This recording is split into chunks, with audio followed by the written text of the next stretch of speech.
Hey there and welcome to Lombok. It's Brian and I'm back here on another Indonesian island adventure. Lombok is just east of Gile and further east from Bali. It's supposed to be some great waterfalls, outdoor adventures, and of course, hiking. I think there's a large mountain here, so I might have to climb it too. Follow along. We're going to be climbing Mount Rinjani. It's the highest mountain of any kind here on Lombok. And at 3,726 meters, it is the second highest volcano in all of Indonesia. We'll start down in Senaru, in the bottom right there, at 601 meters. Head on up.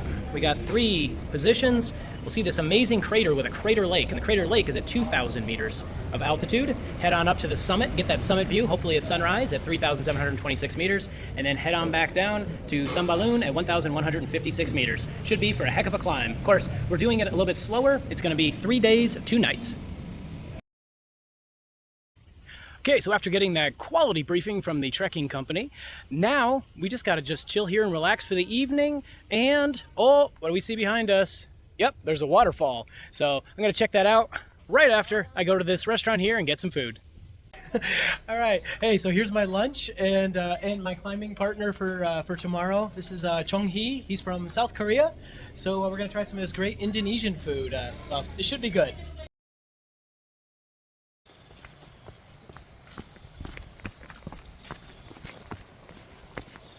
All right, we're heading in the right direction. See people coming up, and I can hear the sounds of waterfalls ahead of us. Here we get our first glimpse of the waterfall. There are actually 2 waterfalls here, along with a lot of graffiti. But yeah, you can go to the right or the left, but I'm gonna try the one to the left first. Behold, the Sendang waterfall.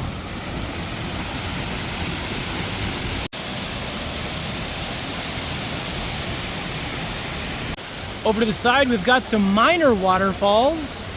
And this is the river that flows from the waterfall we just saw, and a local Indonesian family is enjoying it on this hot day.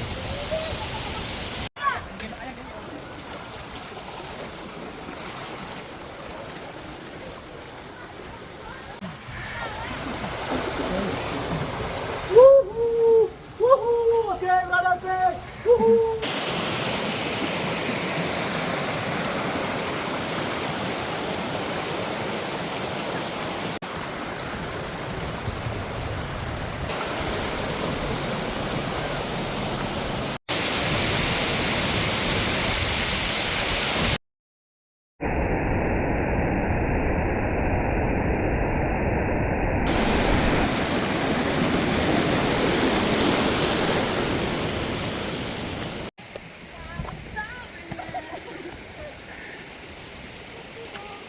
And we are back at the junction, so time to head back up to the exit. Well, those were 2 pretty cool waterfalls. Literally cool because the water was cold, but they were very close proximity, so you got to see 2 waterfalls for 1. But even better is there were actually way more Indonesians than there were foreigners, just a handful of foreigners. But Indonesian, you see the children, the families, and it was really cool to just get a little closer to the Indonesian culture.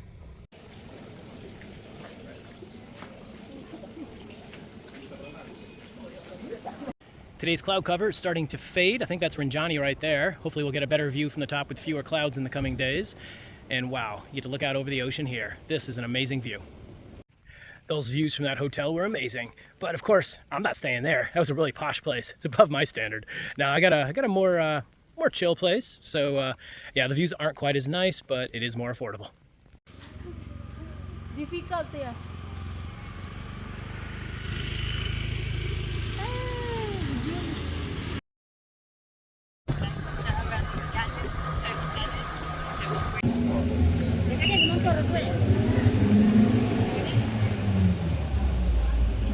Here at Sambalun, the teams all convene and they're about to enter the park. The climb, hopefully, will be up. Can't see the mountain? There it is, right up there. Hopefully, by the end of the day, we'll be a lot higher. And we have begun the long and arduous trek up to the summit of 3,726 meters. It's kind of hot down here at the bottom, but it may cool off later.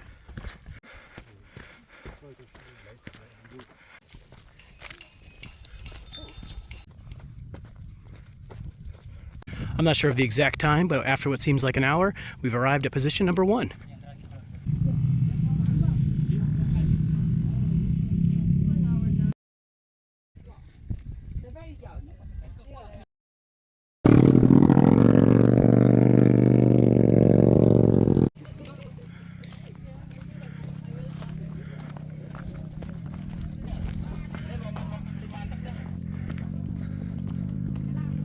Down here we see the source of all the water that the guides and porters give us. It's a little spring called Mata Air. We've reached position 2 here, where a lot of folks have already begun eating their lunches. I'm not sure if we're going to, since it is still early in the day.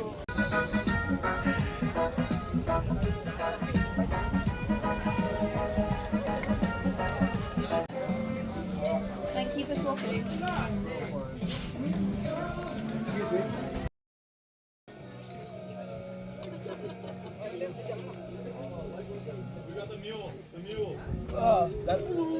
After a delicious lunch here at position number 2, we're going to head up to number 3 and then up to the crater rim. You can see the distances really aren't that far, but it's supposed to get a lot steeper.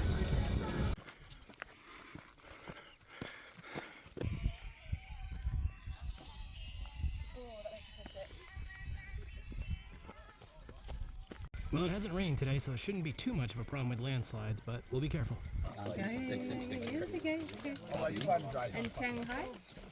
We've arrived at position 3, and we got some warnings here. Keep it clean. I wish people would do that more. Something called Edelweiss. Haven't seen it. And don't feed the animals, but definitely feed the hikers. Sorry guys, the sign says we can't feed you, so you're gonna have to scavenge for yourself. Ooh, this one appears to be on a scavenging mission.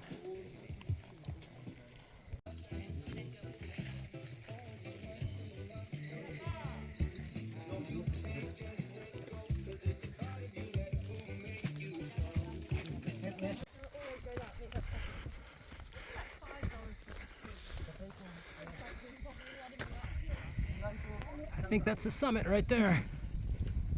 And now we're at position number 4.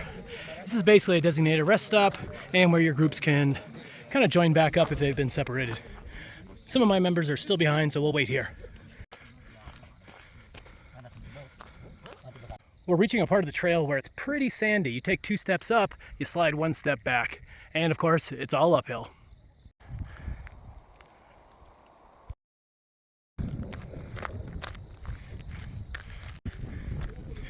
Well, it looks like we've arrived at camp for the night. Ah, wow. Nice. Wish the view was better, but, well, it should be clear in the morning. As the fog rolls in here at our tent site, you can see all the tents. There's supposed to be a crater in front of us. Hopefully we'll see it in the morning. But this is really disheartening. This is just all trash. The clouds have finally given way, and we can see the crater lake that sits down there at 2,000 meters of altitude. Should be a good sunset, too, if the clouds can continue to stay away.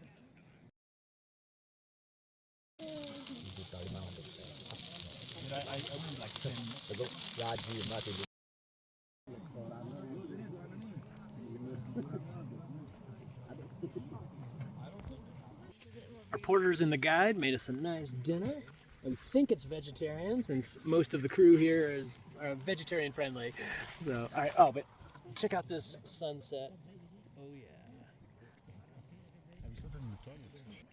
Well, it is 7:30 at night, and we just had this amazing dinner, this vegetable curry with rice, really good. But we have to wake up at 2 o'clock in the morning to make the summit attempt. So, good night. It's 2 a.m. and the camp slowly begins to rise as everyone awakens from their nighttime slumber to prepare to head up to the summit. It's a clear, cool night with a full moon to light our way to the top.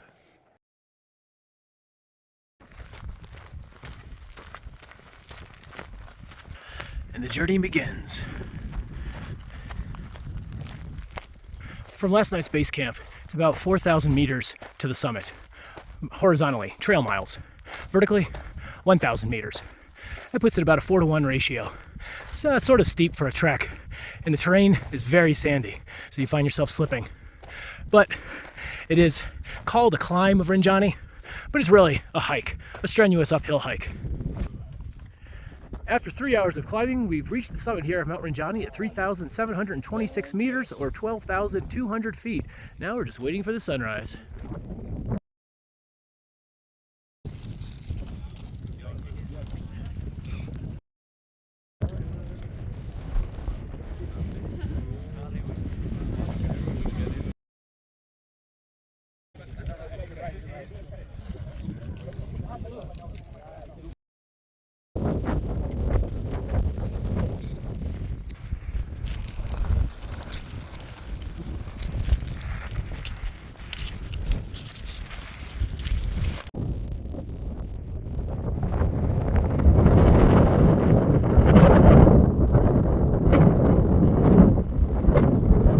Crater Lake here is inside of a larger caldera, but right there is a caldera inside of a caldera, and that is an active volcano. Well, after about an hour and 45 minutes, I'm back here at base camp. Yeah, I take a little longer on the downhill because you got to take care of your knees. When you get old, you'll appreciate it. I first heard about Mount Rinjani, I'd say about 8 years ago, and ever since then it's been on the bucket list. So I gotta say, check off the bucket list. It was a good climb. It was the views up there are amazing, and of course the local people are really friendly.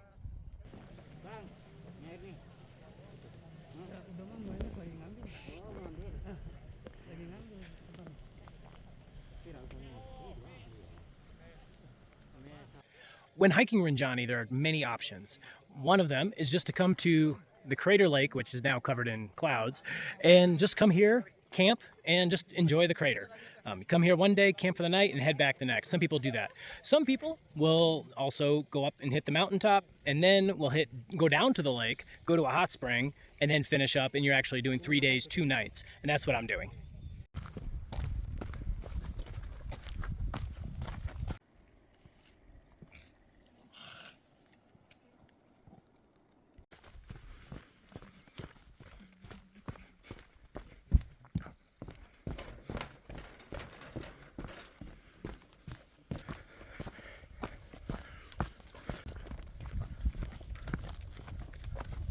While it might be socked in by clouds, we've arrived at the lake.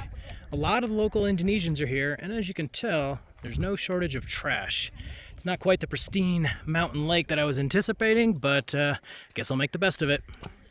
But first, we're going to the hot springs. Yep, this must be the direction.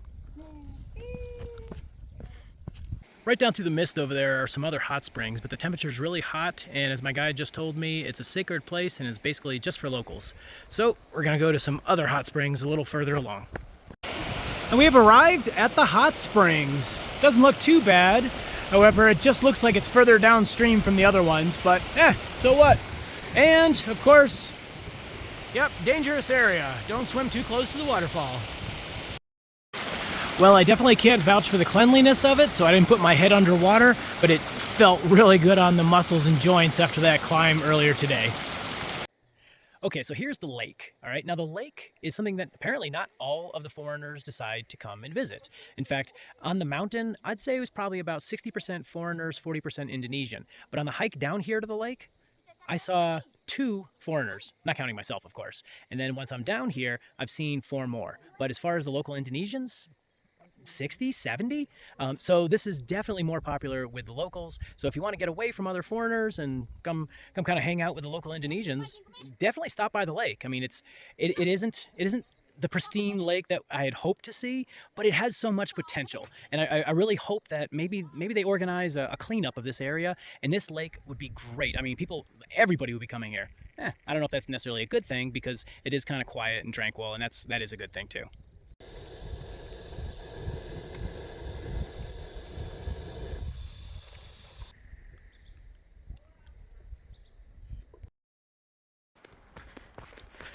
Well, our time here at the lake was basically just to see the lake and to have a good lunch, and of course to go to the hot tub. But now we're headed off to our campsite, which is about 3 hours away.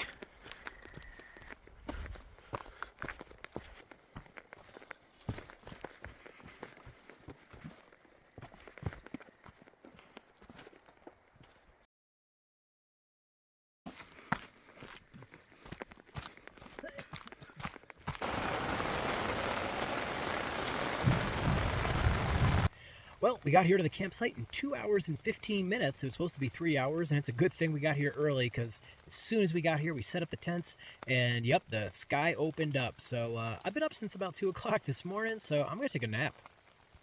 Well, the rain finally stopped. I got my tent there. The guide's tent is there in the background, and in the morning, hopefully all these clouds should be cleared up, and I'll get a great view of the lake, and the mountain peak is right up there.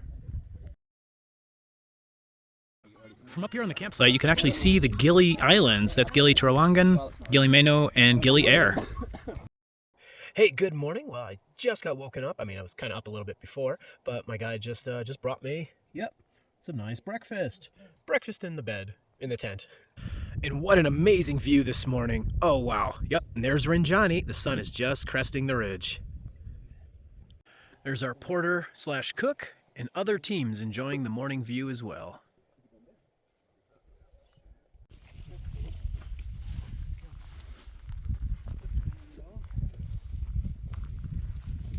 And our porter is doing the final prep of the campsite, finishing breaking stuff down. We're going to continue on, and I tell you, he is so strong, he will catch up to us. So, all right, let's hike on.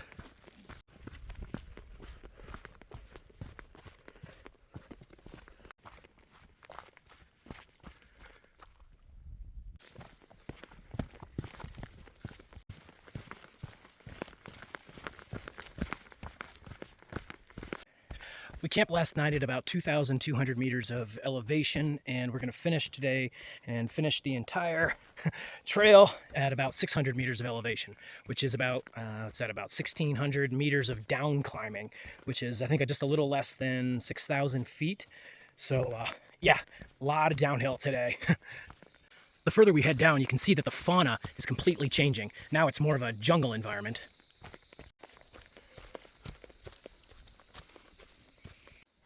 All right, we have reached post 2 on the downhill, and getting pretty close to post 1. I guess about 2.7 kilometers to go. These porters are amazingly strong. Not only do they carry heavy loads, but they do it in flip-flops, and they're faster. Good. We are now at position 1 and only 1 kilometer from the gate. But first, we're going to celebrate with some ananas, or pineapple. And we have reached the conclusion here at the Senaru Gate. I think the total distance was about 30 kilometers, but even though it was 30 kilometers, the terrain was quite challenging. And especially this last day, if it was raining, it would have been treacherous, very slippery. So, but yeah, no, I'll give you a full debrief here momentarily.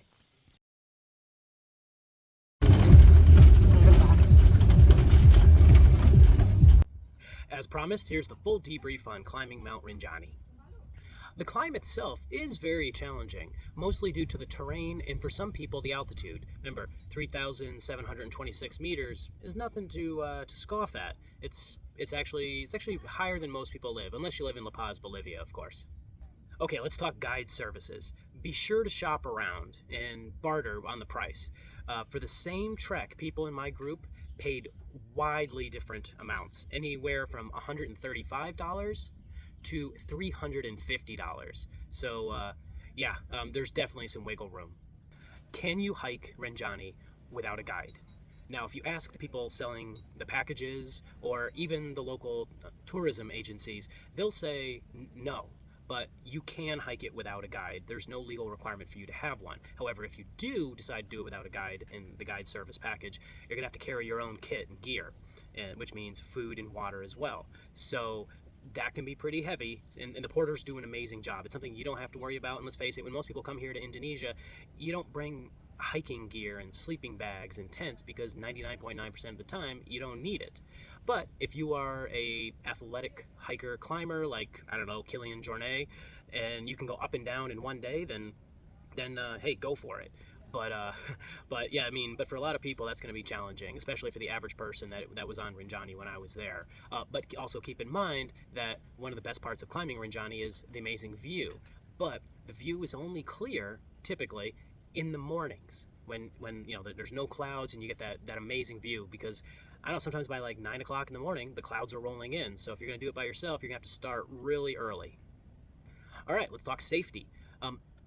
I don't really know if safety was a priority. There was no safety briefing at all, either by my group or any of the other groups that I had talked to. In fact, there was one lady who, after I had come down from the mountain, I saw her in her tent and her boyfriend was next to her, and I said, "Oh wow, she must be really tired," because it looked like she was sleeping. And then then she sat up, and her boyfriend was like, "No, she's just not feeling well." And on the hike up to the rim, the base camp, she had some dizziness and lightheaded and really wasn't feeling well. And then when she tried to go up the mountain, then she was vomiting constantly, and then she made the decision to go back down to the base camp.